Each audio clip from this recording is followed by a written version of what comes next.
Have you ever been sitting at your desk, maybe after getting, another company-wide email about optimizing workflows? Or like maximizing operational efficiency. Right, exactly. Maximizing operational efficiency.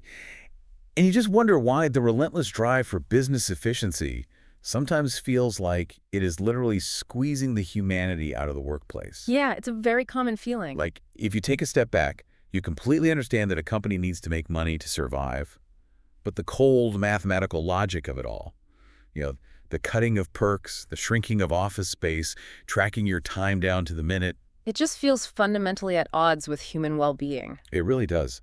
So today we are opening up one of the most famous and frankly infamous texts in economic history to see how it explains that exact feeling. Yeah. We're diving into Karl Marx's Capital, Volume 3. It is a text that is as dense as it is polarizing, and it deals directly with the mechanics of that very feeling you just described. It attempts to explain the underlying math of why that pressure exists. Now, before we go any further, we need to lay down some explicit rules of engagement for this deep dive. If you are listening to this on your commute or while doing the dishes, I want you to hear this loud and clear. Yes, this is very important to state up front. We are talking about Karl Marx. His work is intensely politically charged. It has passionate, lifelong supporters and fierce, uncompromising detractors. So let me tell you directly right now, we are not here to take sides. Exactly. We are not here to endorse communism, and we are not here to critique capitalism. Right. Our mission today is strictly analytical. We are going to neutrally unpack the mechanics of the capitalist system exactly as Marx and his editor Friedrich Engels laid them out in the source material. Think of it as looking under the hood of a car with a very opinionated, very thorough mechanic.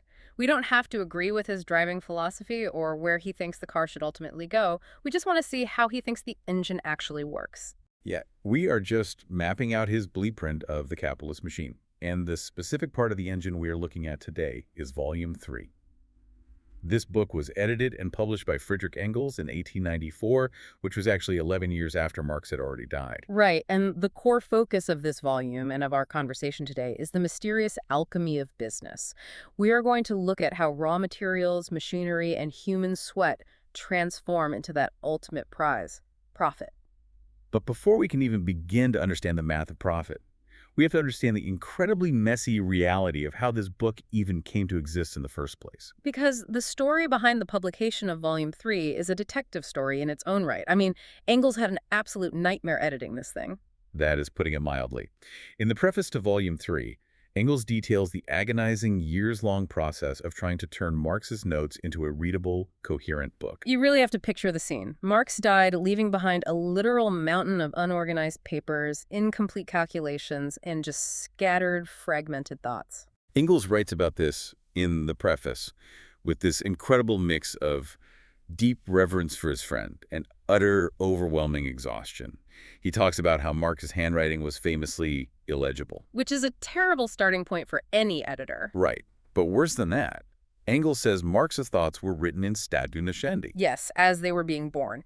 Meaning, Marx wasn't sitting down writing a polished draft for a reader. He was working out incredibly complex economic problems in real time, on the page. Oh, wow. So he would just start writing and see where it took him. Basically, yeah. He would start a thought, hit a roadblock, go off on a massive tangent to solve a subproblem, and maybe return to the original point 50 pages later. Or maybe never return to it at all. I mean, I do that in my own notebooks sometimes, but I'm not trying to revolutionize global economics. And Engels is trying to decipher all of this chaotic brilliance while dealing with his own rapidly failing health. He mentions his eye weakness, which was getting so bad that it restricted his writing time to an absolute minimum. Oh, that's right. He says he was forced to write only by artificial light in exceptional cases. He ended up having to dictate the entire massive manuscript to someone else just to make a readable copy. Yeah, before he could even start the actual editing process. The physical toll on Engels was immense, but the intellectual toll was even greater. Because he had to synthesize these fragmented thoughts into a cohesive framework. Exactly. And he had to do it in a way that remained faithful to Marx's original, if sometimes unstated, intentions. He couldn't just write his own book. He had to finish Marx's. Which brings us to the most hilarious and painful part of the preface, the section of the manuscript that Engels literally titled The Confusion. Yes, chapter 30. It sounds like an editor's absolute worst nightmare. It truly does. Engels describes it as nothing but raw extracts from parliamentary reports concerning the economic crises of 1848 and 1857. It was basically a massive compilation of statements from 23 different businessmen, bankers, and economists. And they were all giving their conflicting opinions regarding money, capital, gold drains, and over-speculation. And Marx hadn't summarized it. He had just interspersed these massive block quotes with short, facetious, sarcastic comments. When I was reading that, it immediately made me think of a modern-day internet forum thread. You know those threads where someone is just quoting their political enemies paragraph by paragraph and then dropping a sarcastic one-line reply underneath each quote? That is a very accurate comparison. Marx was trying to highlight the absolute confusion of the prevailing economic views of his time. He wanted to show that the experts running the economy had no idea how it actually worked. But he never actually structured it into a chapter. No. Engels says that after many agonizing attempts to organize it, he finally convinced himself that this specific chapter simply could not be put into shape. He couldn't fix it.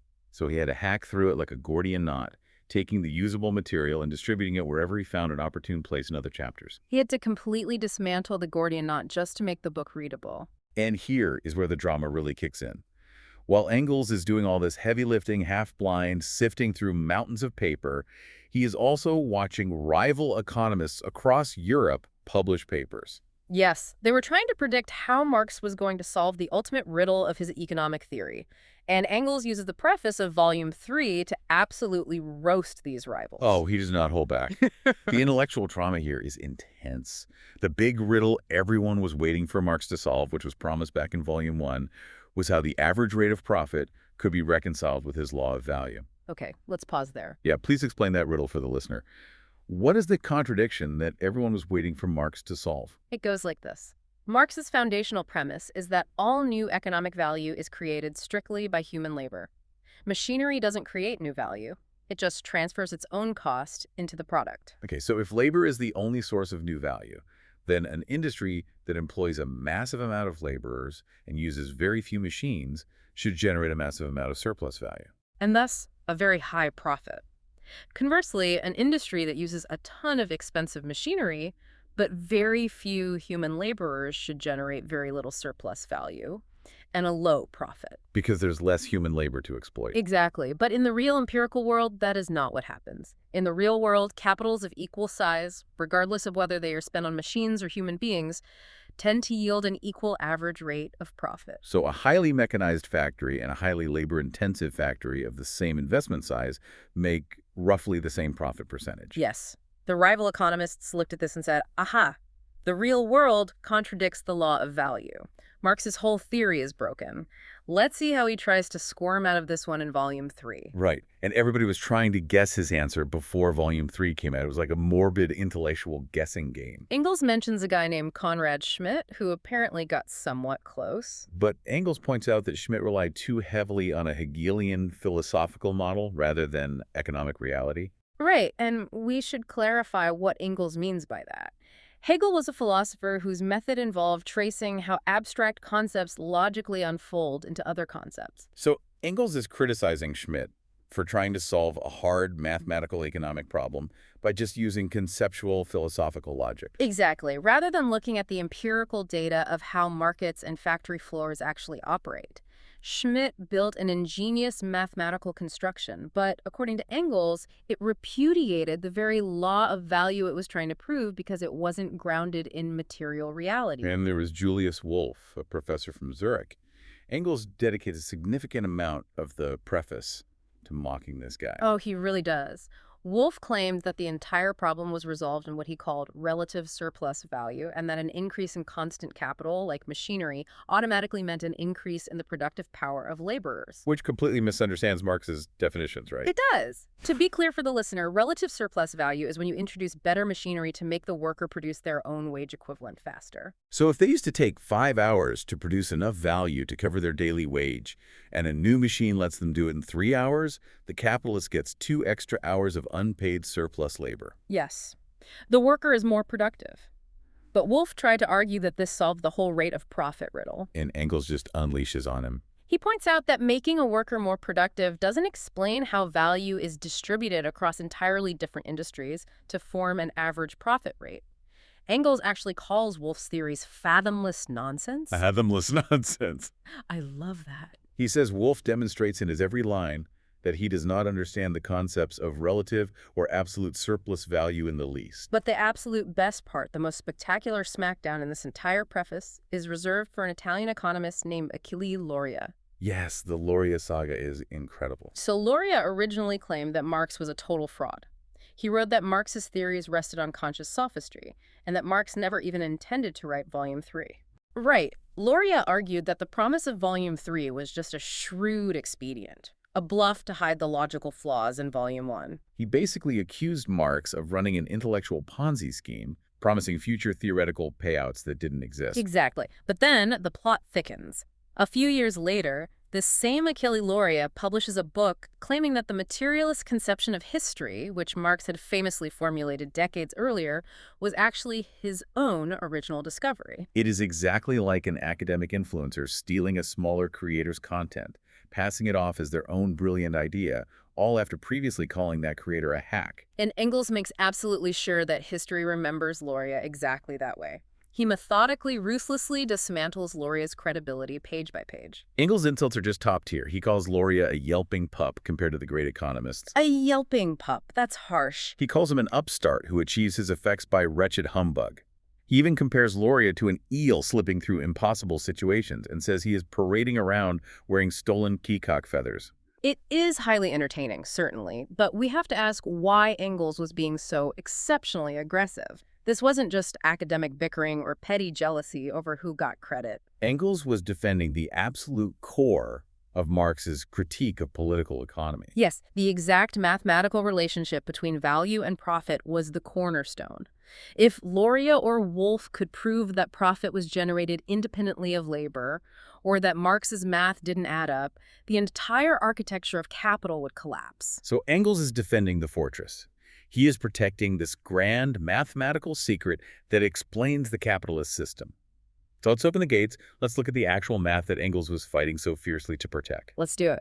It all starts with a concept that Marx calls the grand mystification, which sounds like a magic trick. And honestly, it kind of is. It is a simple illusion that tricks every single business owner, from a local bakery to a massive tech conglomerate. It is the fundamental difference between what a commodity costs to make and what it actually costs the capitalist. To really grasp this, we have to look at Marx's fundamental formula for the total value of any commodity produced under capitalism. If you're listening, picture a simple equation in your head. Okay, I'm ready. The formula is C equals C plus V plus S. Okay, so capital C equals lowercase c plus lowercase v plus lowercase s. Let's break down what those letters actually represent in the real world. Capital C is the total final value of the commodity. Lowercase c stands for constant capital. And this represents the money spent on things that do not create any new value, right? Yes, they merely transfer their existing value to the product. This includes your raw materials, your auxiliary materials like fuel, and the physical wear and tear of your machinery. So if I am running a factory that makes cotton shirts, the C is the raw cotton fabric, the thread, the electricity running the sewing machines, and the depreciation of the sewing machines themselves. Exactly. The fabric doesn't magically become worth more just by sitting there. Its value is transferred into the shirt. Okay, and what about V? Then we have lowercase v, which stands for variable capital. This is the money spent on purchasing labor power. In other words, the wages you pay your workers. And why is it called variable? It is called variable because, according to Marx, living, breathing human labor is the only element in the entire universe that can actually create new value. It changes or varies the total value of the product by adding something fresh to it. Oh, I see. And finally, we have lowercase s. Lowercase s is surplus value. This is the new value created by the worker that goes above and beyond what they were paid in wages. It is the unpaid labor time. So the total value of the shirt equals the constant capital, which is materials, plus the variable capital, which is wages, plus the surplus value, which is unpaid labor. C equals C plus V plus S. That is Marx's theoretical view of total value. But here is where the mystification comes in. Marx says that the capitalist, the person actually running the business, looking at the accounting software, does not see it this way at all. The capitalist only sees what Marx calls the cost price. Right. Let's call the cost price K. For the capitalist, the cost price is simply what they personally had to spend to make the commodity exist. They spent money on raw materials, which is C, and they spent money on wages, which is V. So for the capitalist, the cost price K simply equals C plus V. Yes. To the business owner, the money spent on a yard of cotton and the money spent on an hour of labor look completely identical on a spreadsheet. They are just line items under expenses. It's just cash going out the door. Precisely. And this is where the grand illusion takes hold. Because the capitalist lumps the cost of materials and the cost of labor together into a single category of cost price, the fundamentally distinct roles of those two elements are completely obscured. So if the cost price to make a batch of shirts is $500 and the capitalist sells those shirts for $600, they have a $100 profit. But because they view that original $500 as one solid, undifferentiated block of investment, they assume the $100 profit sprang organically from the entire $500 they advanced. Exactly. Marx argues that the capitalist genuinely believes that profit arises from the capital itself, that money somehow breeds money. Or they believe it arises from their own personal cleverness in the marketplace, buying cheap and selling dear. The capitalist sells the commodity above its cost price, and this excess appears to them as a surplus generated by the total advanced capital. It hides the exploitation perfectly. The capitalist thinks the profit comes from selling things above what they cost, which completely blinds them to the fact that the unpaid surplus labor of the worker actually generated that new value on the factory floor long before it ever went to market. That is the core of the mystification. The capitalist sees cost plus profit equals selling price.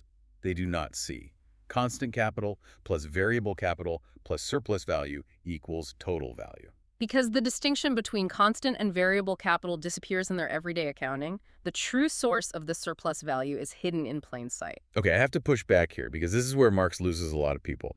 Let me play the role of the capitalist for a second. Go for it. Let's say I run a custom furniture shop. I buy some raw, unshaped wood for $10.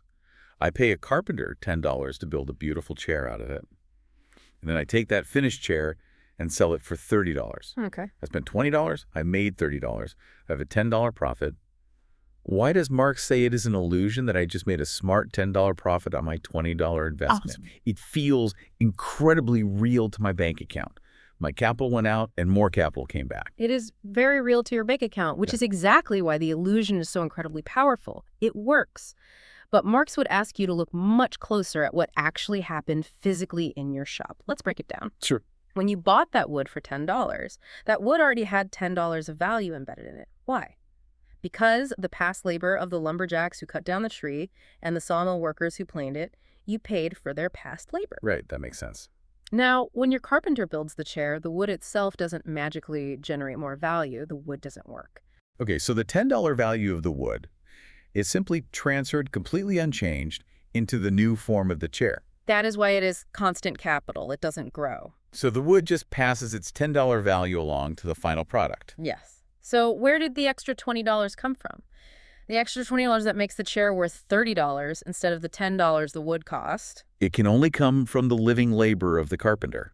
According to Marx, human labor power is the only commodity in existence that has the unique use value of being able to create more value than it costs to keep it alive. You paid the carpenter $10. That $10 represents the value of their labor power, the cost of their food, rent, and survival for the day. But their actual physical labor in your shop, shaping that wood, created $20 of entirely new value. Let me make sure I'm getting this math right. $10 of the carpenter's labor essentially replaces the $10 I paid them in wages. Yes. And the other $10 of value they created is just free to me. To you, yes, it is unpaid surplus labor. So if we look at the final $30 chair, it is made of three things. $10 of value transferred from the wood, $10 of new value that replaces the paid wages, and $10 of new unpaid surplus value. So my $10 profit didn't come from my $20 investment as a whole. No, it didn't come from the wood. It came exclusively from the fact that you extracted more value from the living labor power than you paid for it. The mystification is that by grouping the wood and the wages together in my head as my cost price, I convinced myself that the wood somehow helped generate that profit, completely hiding the fact that the profit is entirely 100% derived from the unpaid portion of the carpenter's working day. Wow. When you lay it out like that, it completely flips the perspective. The capitalist thinks they're making money from their money, but Marx says they're strictly making money from unpaid time. And that perfectly transitions us into the next major concept in Volume 3, the race against time. Because the capitalist believes profit comes from the total capital they advanced, they are obsessed with a completely different metric than the worker. They do not care about the rate of surplus value. They care about the rate of profit. And to maximize that rate of profit, they realize they have to manipulate time. This is a crucial foundational distinction in Volume 3, and if you are listening, this is the key to understanding capitalist behavior. We have two different rates at play. First, we have the rate of surplus value, which Marx sometimes calls the degree of exploitation. This is the ratio of surplus value to variable capital. Mathematically, it is S divided by V. If the worker produces $10 of surplus value for every $10 they are paid in wages, the rate of surplus value is 100%. It measures how much unpaid labor you're getting relative strictly to the paid labor. Exactly. It's a measure of labor exploitation. But the capitalist doesn't calculate it that way. The capitalist calculates the rate of profit. This is the ratio of surplus value to the total capital advanced. Mathematically, it is S divided by C, which means S divided by C plus V. So instead of comparing the $10 profit just to the $10 wages, the capitalist compares the $10 profit to the total $20 investment in both wood and wages. Right. So in my chair example, the rate of surplus value is $10 divided by $10, which is 100%.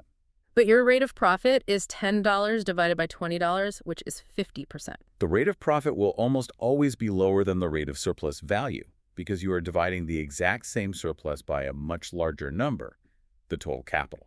And this rate of profit, this S over total C, is the only metric the capitalist uses to judge if their business is successful. They want that percentage to go as high as possible. And Marx points out in Chapter 4 that there is a massive multiplier effect hidden in this formula, a way to cheat the system, the speed of turnover. The turnover of capital is the time it takes for a sum of money to be converted into raw materials and labor, produced into a finished commodity, sold on the market, and returned to the capitalist's hands as money again. A full, complete cycle. And there is a stark mathematical example given of how speed alters everything. It states that if a capital of 500 turns over 10 times a year, it produces as much surplus value as a massive capital of 5,000 turning over just once a year. Let's walk through that math because it's vital. If you advance a variable capital of 500 and the rate of surplus value is 100%, you get 500 in surplus value per turnover. You spend 500 on wages, you get 500 in free labor value. If that cycle takes a full year, your annual surplus is 500. But if you can speed up production and sales so that cycle happens 10 times a year, you have extracted 500 in surplus value 10 separate times. You've extracted 5,000 in surplus value over the year. You are exploiting that same initial 500 of capital over and over and over again. Your annual massive profit skyrockets without you having to advance a single extra penny of capital. This reminds me perfectly of the business model of flipping tables at a restaurant. Oh, that's a great analogy. Let's hear it. Imagine you own a restaurant.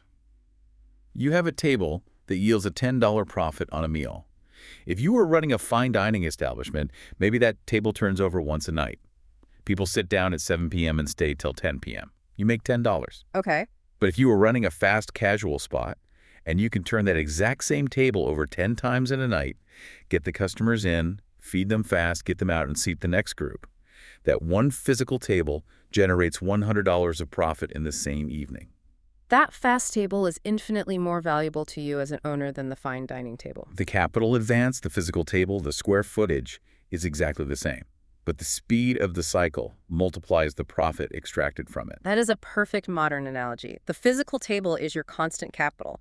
The waitstaff and kitchen staff are your variable capital. By speeding up the cycle, maybe by simplifying the menu or playing faster music to make people eat quicker, you extract more unpaid labor from your staff over the course of the night, using the exact same physical infrastructure. And Marx, writing in the 19th century, was watching capitalism undergo an absolute revolution in this kind of speed. When you look at the historical data Engels pulled for this chapter, the technological leaps that were shrinking circulation and production time are staggering. Engels, who actually wrote the final version of Chapter 4 based on Marx's very rough notes, highlights the massive revolution in communications and transport. He talks specifically about the opening of the Suez Canal and the rise of steamships. He notes that before these innovations, a shipment of commodities to East Asia took 12 months in 1847.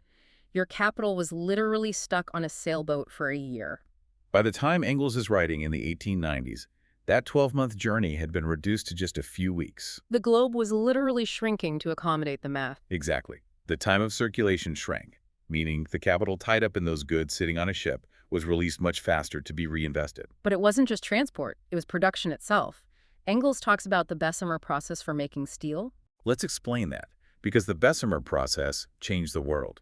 Before Bessemer, making steel from pig iron was an incredibly arduous, time-consuming process of manually stirring the molten iron to remove impurities. It took days. Henry Bessemer figured out that if you just blow a massive blast of cold air directly through the molten iron, the oxygen reacts with the carbon and impurities and burns them out in about 20 minutes. Which is an incredible leap in chemistry and engineering. But from the perspective of Volume 3, the triumph of the Bessemer process isn't just that it made better steel.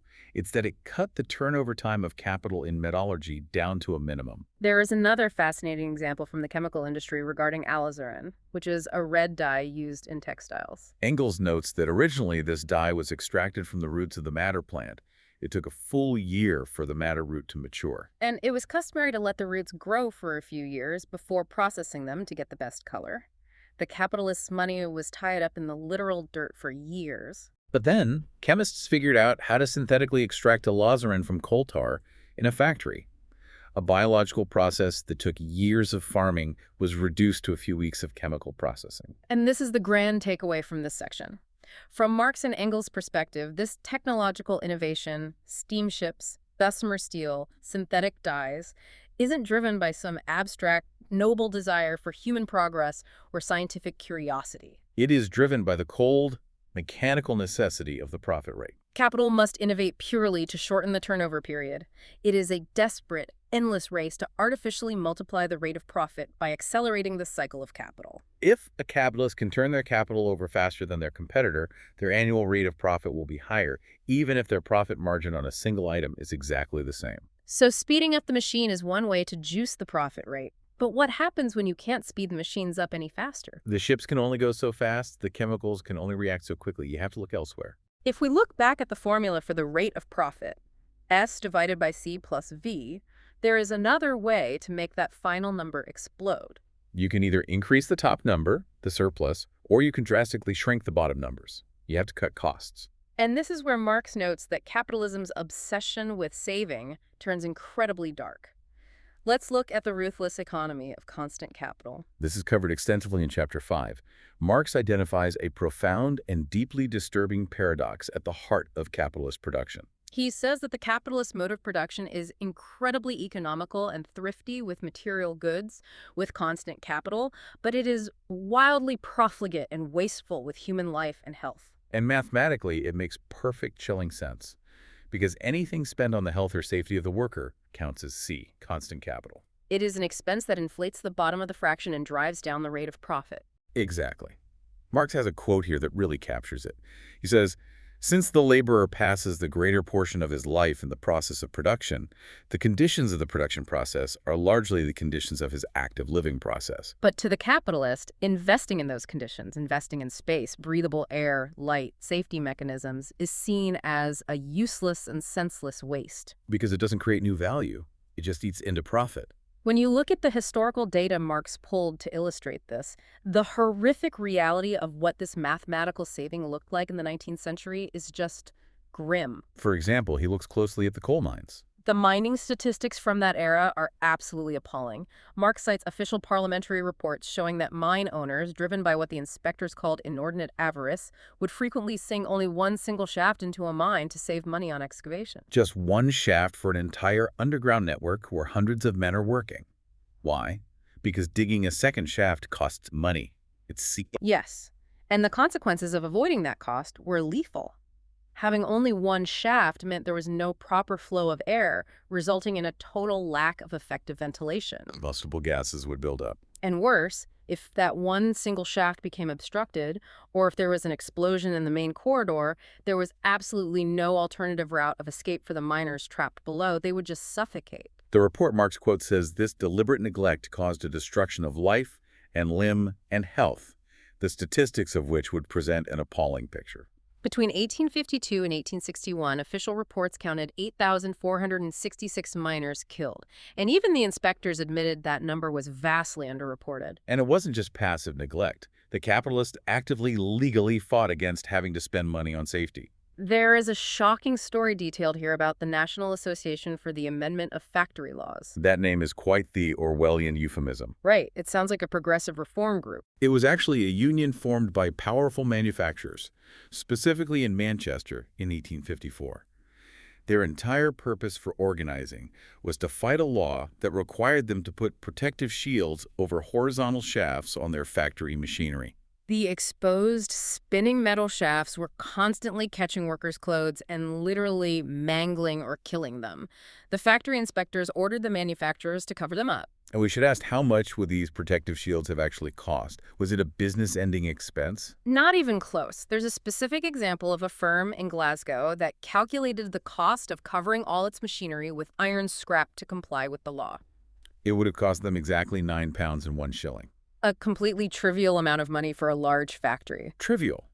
But instead of paying the £9 to protect their workers, these manufacturers joined this association. And the union dues were 2 shillings per horsepower of their factory. For that same firm in Glasgow, the union dues cost them £11. They literally paid more money to legally fight the safety regulations than it would have cost to just install the shields and save lives. The association collected over £50,000 across the industry to fight the factory inspectors in court. Marx quotes a judge saying their legal maneuvering was basically an attempt to prove that killing was no murder when it occurred for the sake of profit. It is a stunning example of how the abstract logic of capital operates in the real world. The £9 for the shield is a permanent addition to constant capital. But more importantly, it sets a legal and economic precedent of capital being forced by the state to pay for non-productive safety measures, which threatens the rate of profit across the board forever. They will gladly spend more in one-time legal fees to defend the principle of not artificially increasing screw than they would on the actual physical safety equipment. I want to spend some time on the 1863 medical reports compiled by Dr. John Simon and Dr. Ord, which Marx extensively quotes, because if you want to understand the physical toll of this math, this is it. They looked at enclosed indoor workplaces, and the conditions are almost unimaginable today. They specifically investigated tailors working in the West End of London. The tailors were crammed into utterly unventilated rooms. When the gas lights were turned on, which was required constantly during foggy London days or long winter nights, the temperature in these cramped rooms would skyrocket. To 80 or even upwards of 90 degrees Fahrenheit. In a crowded room full of men working incredibly fast, breathing heavily. Yes, causing profuse perspiration. The lack of air was so severe and the heat so high that the condensation of human breath and sweat on the glass window panes was so thick it would run down in streams. Or literally drop from the roof onto the workers. The cubic space allowed per man was incredibly small. In one room, which the doctors described as a kennel in a yard, 5 to 6 men worked in a space of 112 cubic feet per man. Okay, let me ask a brutal question here. I'm looking at these medical reports and my jaw is on the floor. It sounds cartoonishly evil to deny a worker fresh air. But from a cold mathematical standpoint, how does denying a worker oxygen actually help the bottom line in Marx's formula? Is air really that expensive? It is a profound question. It is not the air itself that is expensive. It is the architectural space required to provide it. Space, ventilation systems, larger buildings, windows, all of these require physical building materials and expensive city real estate. They are all part of C, constant capital. If you crowd 100 workers into a room meant for 20, you are saving the massive cost of building 4 additional rooms. By not buying that real estate, by not installing proper ventilation shafts, the denominator in the equations S divided by C plus V shrinks dramatically. And mathematically, when the denominator shrinks, the rate of profit goes up. To the capitalist, who is structurally forced to calculate only cost and profit to survive against competitors, human breath and bodily health are simply unnecessary overhead costs. They drag down the efficiency of the capital. And the human cost of that math was staggering. The reports talk about the heat and foul air in printing offices, especially weekly newspapers. The toxic fumes from lower floor foundries or the immense heat from steam boilers would rise up and literally bake the upper rooms. And the hours were insane. They mention boys between 12 and 16 years of age working almost uninterrupted shifts of 2 days and a night at a time in these toxic, unventilated rooms. The inevitable result was a massive spike in the death rate. The Board of Health Statistics showed that in districts with large indoor industries, the death rate from consumption and other pulmonary diseases was devastatingly high. In agricultural districts, the baseline death rate for men aged 15 to 55 from these diseases was 100. In industrial Manchester, it was 263. For typesetters and printers in London between 45 and 55, the death rate was more than double that of agricultural workers. It is a chilling mathematical reality. The workers' lungs are sacrificed to shrink the constant capital. But capitalists don't just increase their profit by depriving workers of oxygen. They're also relentlessly, brilliantly innovative. When it comes to the material elements of production, they figure out how to squeeze value out of literal garbage. Let's move on to how efficiency and inventions play into this. Specifically, the economics of waste. This is the flip side of the capitalist economy of constant capital. While they are structurally forced to waste human life, they are incredibly thrifty with material waste. Marx discusses the utilization of what he calls the excretions of production. Such a visceral phrase. It is. He means the byproducts, the waste generated by industry and agriculture. And he notes that it is only through large-scale production, the massive concentration of machinery and labor in one place, that this waste accumulates in large enough quantities to be worth recycling. When a single artisan makes a shoe, the leather scraps are just trash. But when a factory makes 10,000 shoes, the mountain of leather scraps becomes an entirely new element of production. We have some great historical examples of this, starting with economies of scale and steam power. There is a fascinating letter quoted from James Naismith, who was the famous inventor of the steam hammer. He writes about how engineers were forced by market competition to break the timid traditions of the early industrial era. Right. Naismith explains that for decades, steam engines were run at a very slow, restricted speed, about 220 feet per minute of the piston. And the reason they were timid was the very real fear of boiler explosions. But as competition increased and profit margins tightened, manufacturers desperately looked for savings. They couldn't afford to be timid anymore. They began to experiment with higher pressures and speeds. Naismith says they just started letting the engine away. They increased the pressure from 4 or 8 pounds to 30, 40, even 70 pounds per square inch. Pressures that would have, in his words, frightened an engineer of the old school out of his wits. And it wasn't just pressure. By utilizing the Wolf system of double-cylinder engines, they passed the high-pressure steam from one cylinder into a second low-pressure cylinder to extract even more work from the exact same steam before releasing it. The result was that they got 50% to 100% more work out of the exact same physical engines. And the savings on fuel were massive. They went from burning 12 to 14 pounds of coal per horsepower per hour down to 3.5 to 4 pounds. They even started wrapping their boilers in felt and brick to stop heat from escaping into the air, because escaping heat was literally escaping money. Exactly. By getting more power out of the same machine and burning drastically less coal, they reduced C, the constant capital required per unit of output, thereby raising the rate of profit. But the absolute best example of utilizing excretions is the invention of shoddy. Shoddy is a fascinating piece of industrial history. It explains so much about how we buy things today. There was originally a massive prejudice against using waste and old woolen rags for remanufacture. It was seen as cheap and dirty. But the shoddy trade became a huge branch of the woolen trade in Yorkshire. Engineers figured out how to take old rags made of mixed cotton and wool, chemically destroy the cotton, and leave the wool intact so it could be spun again into new clothes. The economic impact was staggering. 30 years prior, woolen rags were essentially worthless, maybe 4 pounds a ton. But because machines were invented to process them, the demand skyrocketed, and the price of those exact same rags jumped to 44 pounds a ton. Literal garbage became a highly sought-after commodity. And the factory inspectors noted that the consumer benefited by being able to buy cloth at a much more moderate price.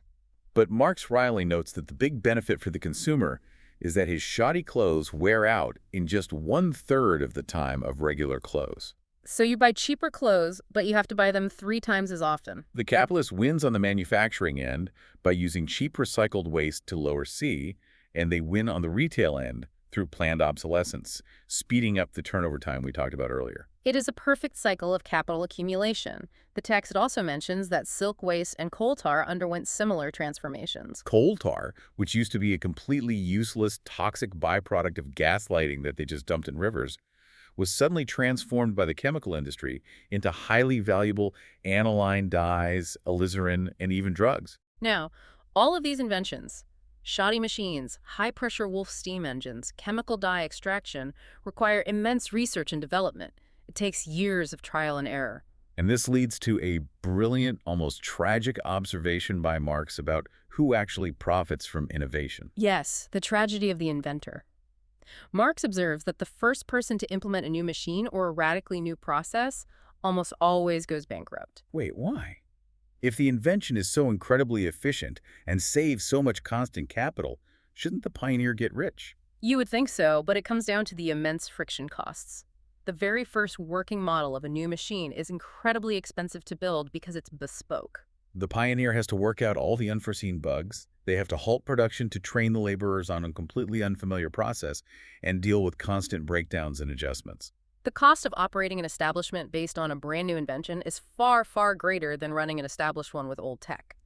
The MACI is artificially high during the experimental phase. Marx says the trailblazers go bankrupt, and it is the next capitalist who reaps the high profit rate. Right. The pioneer goes bankrupt trying to perfect the system.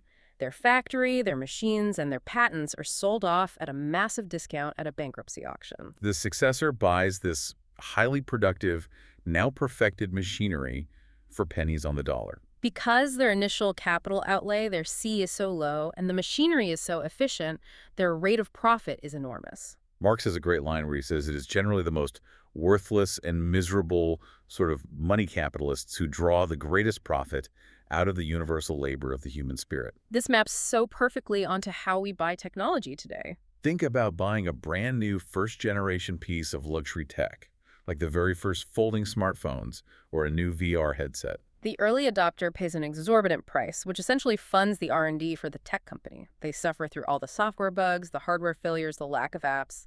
And the moment they buy it, it takes a massive depreciation hit. Then, a year later, the second buyer gets the perfected second-generation tech with all the bugs ironed out for a fraction of the original cost. The pioneer absorbs the friction. The successor reaps the seamless experience. That is exactly the dynamic Marx is describing, but applied to industrial factory owners rather than retail consumers. The system financially rewards the one who waits and buys the depreciated capital, not the one who takes the initial risk of innovation. Okay, so we've seen how capitalists artificially boost their profit rate by speeding up turnover. We've seen how they ruthlessly save on workers' safety and health to shrink C. And we've seen how they recycle waste and capitalize on bankrupt inventors. But there's one massive factor they cannot entirely control, a factor that can completely obliterate their meticulously calculated profit rate overnight, regardless of how fast their machines are or how little oxygen their workers breathe. And that brings us to the raw material squeeze. We are looking at Chapter 6 here. The mathematical reality is that the rate of profit is inversely proportional to the price of raw materials. Inverse proportion, meaning when one goes up, the other goes down. Precisely. Let's go back to our formula one more time. S divided by C plus V.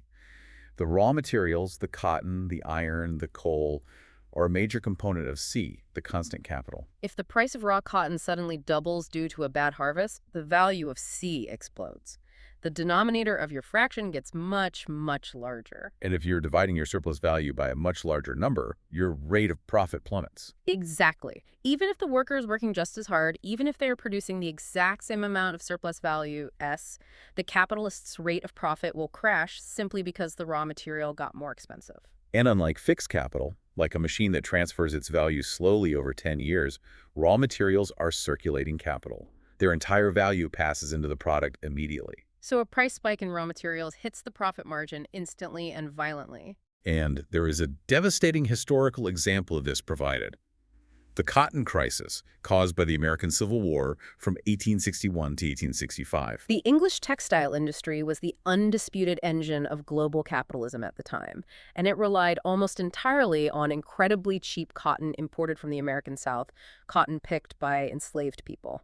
When the Civil War broke out and the Union blockaded southern ports, That massive supply of cheap cotton was choked off. The price of American cotton spiked to levels not back in almost 100 years, and the math of English manufacturing simply collapsed. The reports of the factory inspectors from that time show the sheer devastation. Suddenly, the raw material was so incredibly expensive that the selling price of the finished yarn couldn't even cover the cost of the cotton and the wages, let alone generate a profit. Factories shut down, workers starved. And this brings up an incredible detail about the compounding cost of waste. When American cotton was cheap, say 5 or 6 pence a pound, the cotton waste generated during the spinning process, the little bits that fly off the machine, didn't really matter. It was a negligible loss.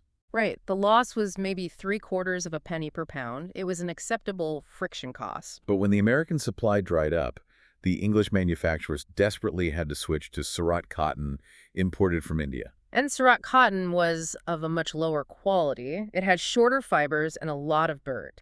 It had a massive 25% waste rate during the spinning process. A quarter of the raw material just blew away as dust. This is where the math becomes utterly brutal for the capitalist. Wow. The factory inspectors calculated that because 25% of the Surat cotton was wasted, the actual cost of the usable cotton to the spinner was instantly enhanced by 1/4 before a single thread was successfully manufactured. So not only is the baseline price of cotton astronomically high because of the war, but you are losing a quarter of it to the factory floor. There's a calculation that when cotton costs 2 shillings a pound, a 25% waste rate means a dead loss of 6 pence on every single pound. The high price of the raw material, combined with the massive physical waste, meant the manufacturer was hemorrhaging money before the cotton was even spun into yarn. The profit rate didn't just fall, it turned negative. And this mathematical vulnerability explains so much of global capitalist behavior, even today. This is why capitalist nations are so intensely, sometimes violently, obsessed with free trade, with eliminating tariffs, and with securing access to cheap raw materials globally. Because it is not just about having the materials to make things. It is about keeping C as small as mathematically possible. Precisely. If a nation puts a tariff on imported cotton or iron, they are artificially inflating C for all their domestic manufacturers. This depresses the national average rate of profit. By abolishing duties on raw materials, as England did with the corn laws and cotton duties, the state is directly intervening to shrink the denominator in the profit formula, thereby boosting the rate of profit for its entire industrial class. The cheaper the raw material imported from abroad, whether through free trade agreements, colonial extraction, or technological improvements in agriculture, the higher the rate of profit at home. It is a mathematical imperative that drives foreign policy. So when a nation is aggressively negotiating a trade deal to secure cheap lithium for batteries or cheap oil, they are basically just trying to shrink the soon in their national profit equation. That is exactly how Marx would analyze it. The raw material squeeze is the perpetual nightmare of the capitalist because it is an external factor that can completely derail the internal exploitation of the factory floor. Okay, we have covered a massive amount of ground today. We've really looked under the hood. Let's summarize this journey through Volume 3. We started with the grand mystification, the illusion of the cost price that blinds the business owner to the fact that their profit is generated entirely by the unpaid surplus labor of their workers, not by their raw materials. We saw how the capitalist's obsession with the rate of profit, rather than the amount of surplus value, forces a relentless, exhausting acceleration of production and global trade, the multiplier effect of turnover time. We explored the dark paradox of constant capital, how capitalism is fanatically thrifty with material goods, but horribly wasteful with human life, because safety and breathable air are treated merely as overhead costs that drag down the profit rate. We looked at the brilliant, albeit ruthless, innovations in recycling waste and the tragedy of the inventor where the pioneer goes bankrupt and the successor reaps the rewards. And finally, we saw how the price of raw materials acts as a massive, uncontrollable lever on the rate of profit, driving the global pursuit of free trade and cheap extraction. It really is a mechanical blueprint of the system. We've seen how the quest for profit operates as a mechanical law. But before we sign off, I want to leave you with a final, provocative thought to mull over. Something that builds on Marx's mechanics, but looks forward to a very weird future that we are stepping into right now. In the text, Marx talks about the concept of universal labor. This is the collective scientific discovery, the accumulated knowledge and invention passed down through human history. Capitalists utilize this universal labor for free. They don't pay royalties to the ghost of James Watt when they use a steam engine. They use this accumulated human knowledge to build their machines and shrink their constant capital. But consider this. We are currently entering an era of artificial intelligence. We have massive AI models trained on the universal labor of the entire internet. Every article, every piece of code, every book ever written. These models are becoming capable of synthesizing discoveries, writing software, and soon, perhaps, innovating without any human intervention at all. Here's the question I want you to think about. If Marx fundamentally believed that only living, breathing human labor, variable capital, the V in our equation, can create new value and generate surplus value, what happens to the global capitalist rate of profit when the ultimate machine, artificial intelligence, begins doing the universal labor itself? If human labor time is continuously minimized and eventually replaced by AI across entire industries, does the mechanical engine of profit that Marx described finally break down completely because the source of surplus value has been automated away? Or does capitalism just evolve into something entirely new, a system where the formulas of Volume 3 simply no longer apply? It is the ultimate paradox of his theory. If you reduce V to zero through total automation, mathematically, S must also become zero. It is a question that challenges the very foundation of the value theory we've discussed today. Exactly. If the X-ray machine is broken, maybe we need a new way to look at the murky waters of the future economy. Thank you for joining us on this deep dive into the hidden mechanics of the world around us. Keep questioning the engine, keep looking under the hood, and we will see you next time.